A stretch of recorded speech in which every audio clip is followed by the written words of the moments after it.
This is my kinematics reassessment.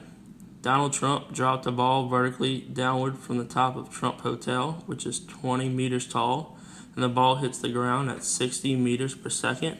How long was the ball in the air? So this is my little picture. Hits the ground at 60 meters per second. Trump just drops the ball. It's a 200-meter tall building. I drew a little simple force body diagram.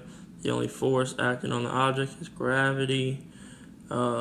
So this is my components in the x and y direction. Everything's 0 in the x direction. Y1 is 200 meters. That's the height of the building. Y2 is 0 meters. That's the ground. The velocity of Y1 is 0 meters per second. Velocity of Y2 is 60 meters per second. And the acceleration in the y direction is negative 9.8 meters per second squared. And I'm looking for the amount of time it took the ball to hit the ground.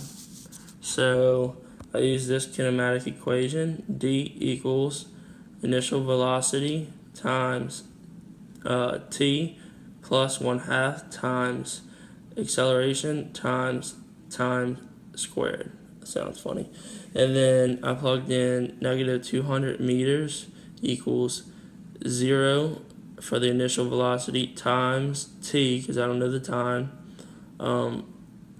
But we're also going to say that, well, that t was from the start, so the time's really 0, but plus 1/2 times negative 9.8 meters per second squared times t squared. So then I simplified it and put in what I knew, and I got, let me get a pen.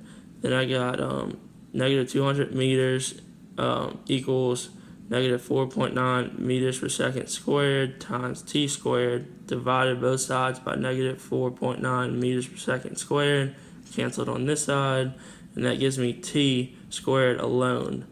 So the meters cancel out on this side, so that leaves me with 40.816 seconds squared equals t squared. I took the square root of both sides to get rid of the squared, and that gives me 6.389 seconds is how long it took for the ball to hit the ground, if it hit the ground at 60 meters per second from a 200-meter building.